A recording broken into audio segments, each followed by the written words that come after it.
dalam segala hal. Aku bermaksud dan ucap syukur, itu kehendaknya. Kita berdoa. Damai sejahtera Allah yang melampaui segala akal dan pikiran, itulah kiranya yang memelihara hati dan pikiran saudara di dalam Kristus Yesus Tuhan kita. Amin. Shalom bagi kita semuanya. Saudaraku yang terkasih, mari kita sambut firman Tuhan, berita sukacita, landasan khotbah di kebaktian minggu hari ini, terambil dari Injil Lukas pasal 6 ayat 39 sampai ayatnya yang ke-42. Demikian firman Tuhan tertulis. Yesus mengatakan pula suatu perumpamaan kepada mereka. Dapatkah orang buta menuntun orang buta? Bukankah keduanya akan jatuh ke dalam lubang? Seorang murid tidak lebih daripada gurunya. Tetapi barang siapa yang telah tamat pelajarannya akan sama dengan gurunya. Mengapakah engkau melihat selumbar di dalam mata saudaramu, sedangkan balok di dalam matamu sendiri tidak engkau ketahui? Bagaimanakah engkau dapat berkata kepada saudaramu, "Saudara, biarlah aku mengeluarkan selumbar yang ada di dalam matamu," padahal balok yang di dalam matamu tidak engkau lihat? Hai orang munafik, keluarkanlah dahulu balok dari matamu, maka engkau akan melihat dengan jelas untuk mengeluarkan selumbar itu dari mata saudaramu. Demikian firman Tuhan. Yang menjadi topik khotbah kita hari ini, cintailah pendidikan. Cintailah pendidikan. Saudaraku yang terkasih, apa buktinya kita telah mencintai pendidikan? Ada beberapa hal yang akan kita lihat lewat firman ini, agar itu menjadi koreksi bagi kita dan penyemangat bagi kita, agar kita senantiasa mencintai pendidikan. Mencintai pendidikan, tidak ada ubahnya mencintai hidup ini. Mencintai anak, mencintai barang berharga kita. Misalkan ada HP kita yang mahal, pasti kita cintai dan kita rawat, kita jaga, kita pergunakan seefisien mungkin. Untuk itu, mari beberapa hal kita lihat dari firman ini. Pertama, cirinya adalah orang yang senantiasa mau memperbaharui dirinya. Mau memperbaharui dirinya. Bagaimana dia memperbaharui dirinya? Banyak cara yang dapat dia lakukan. Apakah dengan belajar formal, non-formal, dan informal? Boleh saja. Banyak hal yang dia dapat dari pengalaman-pengalaman hidupnya. Dari apa yang dia lihat akan menjadi pelajaran baginya. Mata guru, roh hasisean. Itu adalah pelajaran dalam kehidupan kita. Ada yang dengan fanatik melalui pendidikan formal. Makanya ada orang yang bahkan berusia tua baru dia menamatkan pelajarannya. Ya, beberapa tahun yang lalu ala di Indonesia, kita ingat itu Patricia Boru Hasibuan. Ya, pada umur berapa dia? Pada umur sekitar 67 tahun dia tamat S1. Dia lanjutkan ke S2, bahkan ke S3. Sudah berumur 77 tahun. Tak bayangkan. Dan bahkan yang masuk ke rekor muri, ada seorang dari Los Angeles yang bernama Don Jella. Nah ini, yang sudah berusia 80 tahun. Dia baru menamatkan pendidikannya S1. Nah inilah karena cintanya dengan pendidikan itu. Belajar dan mau memperbaharui diri. Tetapi bukan hanya dari pendidikan formal kita belajar. Tetapi kita belajar dalam kehidupan apa yang kita lihat. Bersosialisasi di rumah, memahami seseorang, memahami lingkungan kita, mencintai apa yang indah, yang baik, yang berguna bagi diri kita, bagi keluarga, dan bagi sesama, bagi lingkungan. Adalah jalan untuk mencintai pendidikan. Mencintai pendidikan, bahkan Sulaiman menyatakan, tuhorhon sadok nanyomom, tumuhor pangatusion. Kita bayangkan, belilah.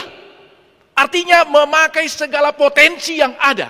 Dalam ayat yang lain dikatakan, kejarlah. Ada usaha.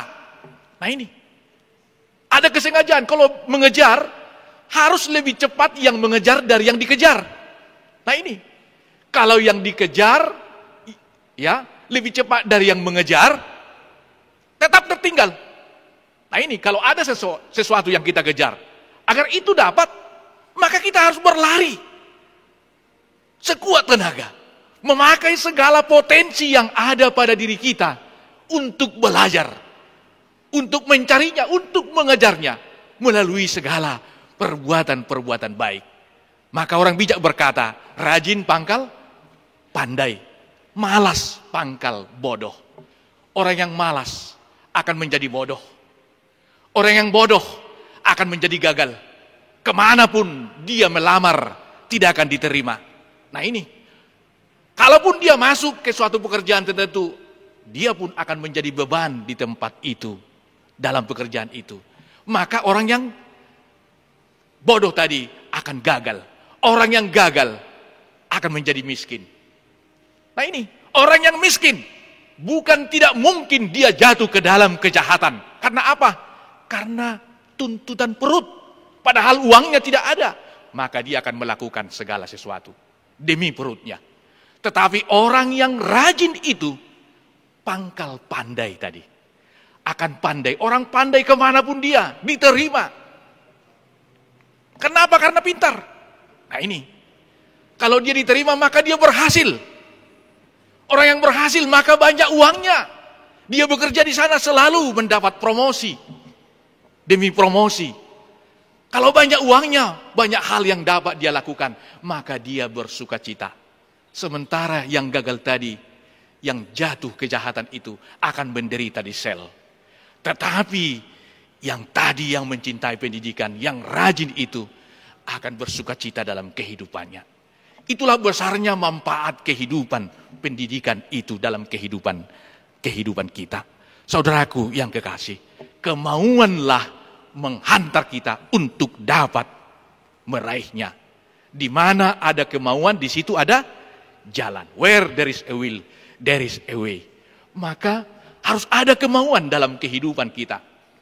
Baik kita sebagai seorang pelajar, ataupun orang tua, bagaimana kita memahami saat-saat kita bersama di tengah-tengah keluarga, harus terus belajar. Daksai parsiajaratai dalam kehidupan kita. Long life education.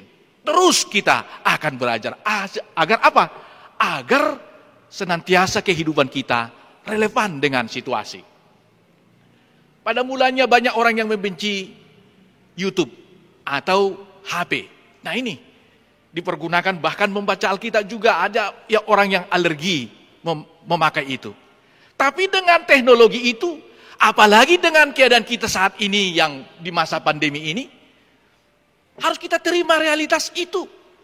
Dan bahkan mempergunakan itu demi sampainya firman Tuhan dalam kehidupan kita. Itu semua adalah karena pendidikan yang memperbaharuinya. Nah ini, karena pendidikan maka kita dapat mengerti hal-hal yang demikian. Nah ini, bagaimana agar hidup kita relevan dengan zamannya, dengan situasi yang ada. Begitu. Agar kita boleh terus berjalan dan tidak digilas oleh situasi itu. Maka firman Tuhan kalau kita melihat, misalkan dalam buku ND kita nomor 15, Aut nasaribu haligadda saringarni suaraki. 1000 haligadda. Bagaimana 1000 kali lipat suara kita? Itu bisa karena teknologi. Kalau seandainya ada orang yang merekam khotbah ini, maka khotbah ini bukan bukan tidak mungkin diakses oleh orang yang ada di Medan, atau di luar negeri, atau di mana saja. Nah ini, itu namanya sudah berlipat kali ganda. Andaiku punya banyak lidah. Nah ini. Jadi teknologi lah yang membuat kita sampai melakukan itu. Karena apa? Karena pendidikan itu. Maka isilah hidupmu dengan pendidikan itu. Itu yang pertama, ciri. Ciri yang kedua adalah selalu produktif dan berkontribusi untuk membangun. Nah ini orang yang berpendidikan, produktif dan berkontribusi.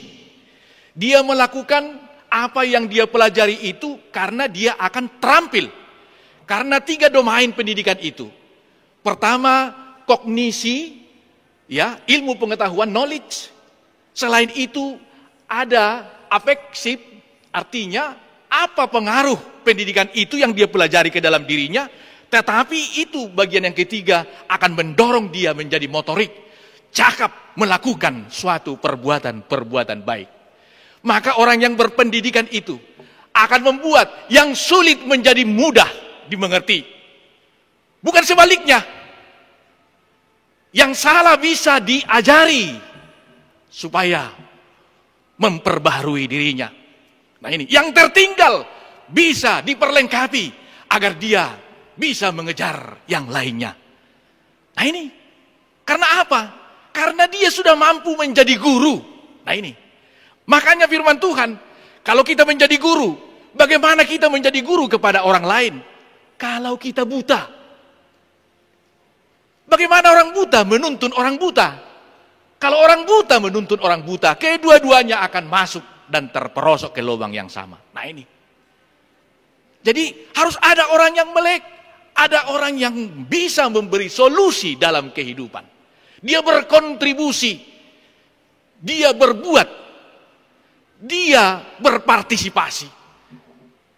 Nah ini. Nadong narudut, iko buidongan paturehon. Daksi paturehon. Itulah orang yang sudah menerima pendidikan itu. Nah ini. Daksi parukilhon otobe alai sudah menjadi teman kita untuk memarukilhon sesuatu. Untuk menggumuli sesuatu. Untuk mencari jalan keluar atas suatu persoalan yang ada dalam kehidupannya. Dia memberi jalan keluar. Dia merubah. Baik dalam komunitasnya, mulai dari rumah, dari persekutuannya, hingga kepada persekutuan yang besar. Dia berguna dan menjadi pengajar. Dia berguna artinya dia dipergunakan dan diimpikan, dirindukan oleh orang banyak. Tanpa ilmu pengetahuan, dunia ini akan buta. Tapi ilmu pengetahuanlah, pendidikanlah yang menghantar kita menjadi cantik, menjadi indah, menjadi bervariasi kehidupan kita ini. Oleh karena itu, senantiasa cintai pendidikan. Buktinya kita sudah mencintai pendidikan ketika kita sudah berguna kepada yang lain. Yang terakhir, saudaraku, yang mencintai pendidikan itu adalah tidak sombong, tetapi selalu rendah hati. Tidak sombong, tetapi selalu rendah hati. Tidak menghakimi, tetapi selalu memberi tuntunan. Nah ini, tidak menghakimi, tetapi selalu memberi tuntunan. Ini yang sering diabaikan. Sebenarnya sudah menjadi filsafat yang kita terima, perkataan, padi yang berisi itu akan semakin menunduk. Tetapi yang bolong-bolong itu, yang kosong itu selalu madirga. Nah ini. Oleh karena itu, yang berisi itu juga, demikian juga yang ada ilmunya, ya. Nabi Notona, dia selalu hidup sederhana, rendah hati. Nah ini, tidak suka untuk menghakimi dan menjas orang lain. Kalau orang suka menjas orang lain, nah satu hek dope pikiran ni, parbinotohan ni. Nah ini, makanya yang berisi itu selalu menunduk dan rendah hati. alai naso marisi ya. Tudus mei di hata bata di dokon anggo hata mapulta gabiri. Hata mapulta gabiri. Kalau dibakar kemiri di dalam untuk cabai, misalnya dibuat itu sambal, enak itu. Dibakar di api itu. Kalau kosong itu bisa meledak dan bara api yang ada di sekitarnya bisa bertebar ke sekelilingnya dan bisa mengakibatkan kebakaran. Itu karena apa? Karena kosong. Tetapi yang berisi itu akan meleleh dengan pelan dan dipergunakan untuk menjadi sambal yang kita sebut tadi. Nah ini, dang hata mapulta gabiri. Tapi apa yang dia perbuat, apa yang dia lakukan dalam kehidupannya. Dia tidak menghakimi, dia tidak menjas. Tadi dalam firman ini, bagaimana seseorang menyatakan, aku akan mengambil selumbar yang ada di dalam matamu. Nah ini, silbak-silbak na di mata ni dongamu, hape na sa tiyang na di matam, dang diat turehon roham. Itu artinya orang berpendidikan itu adalah selalu self-correct dalam kehidupannya. Nah ini, selalu dalam kehidupannya memperbaiki dirinya dan berguna kepada sesamanya dan bertindak dengan sederhana dan ramah dan tamah karena sudah banyak metode dan dunia yang dia lihat dalam perjalanan hidupnya. Dia tidak merasa pintar, tetapi dia pintar untuk merasa. Dia peka, bukan menjadi pekak. Dia berguna kepada lingkungannya. Dia menghargai kemanusiaan untuk menuntun dan merubah kemanusiaan itu, sesamanya itu, untuk menjadi baik. Dia tidak cengeng, sekalipun dia adalah anak tunggal. Itu tadi dalam epistel itu ya. Dia anak tunggal di rumah bapaknya. Tetapi dia tidak cengeng. Dia mau melakukannya. Ya. Dia tetap siap untuk berkontribusi dalam kehidupannya dan hidup sederhana. Dia dicintai oleh orang tuanya, dicintai oleh sesamanya di dalam kehidupannya. Demikianlah kehidupan orang yang cinta akan pendidikan. Oleh karena itu saudaraku, hiduplah dengan sederhana. Sebagai bukti kita mencintai pendidikan, akar dari semuanya itu adalah takut akan Tuhan adalah permulaan hikmat. Ketika kita takut akan Tuhan, akan itu menggarami segala tindakan kita dan perbuatan kita dalam kehidupan kita untuk melakukan hal-hal yang baik. Jika kita sudah dapat melakukan hal-hal yang baik, mulai dari yang kecil hingga yang besar. Hata batak madok, unang terbang rajumi dirim, nang pegodang nabi notom. Amin. Martang yang maita.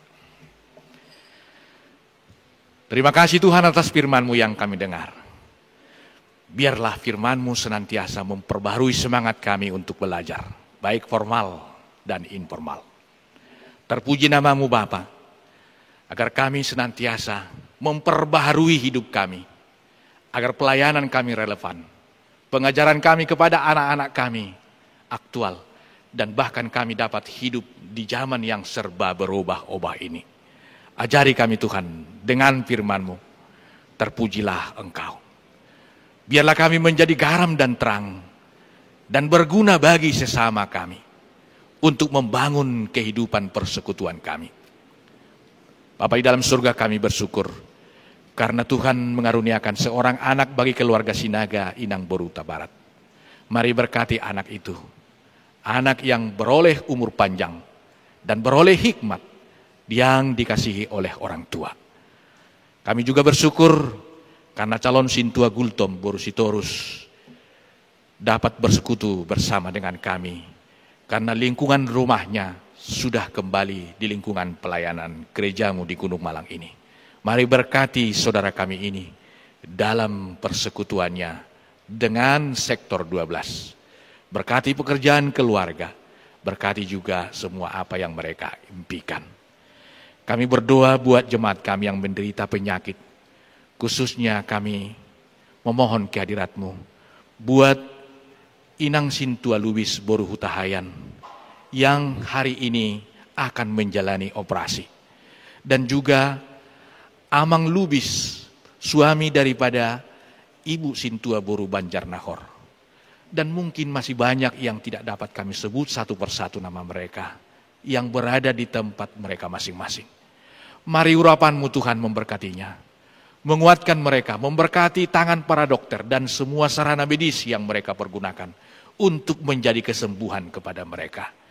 Kami sungguh yakin tumpangan tanganmu yang penuh berkat dan kuasa itu dapat menyembuhkan mereka. Terpujilah Engkau Bapa, dengarlah doa kami. Dalam Kristus Yesus kami berdoa. Amin.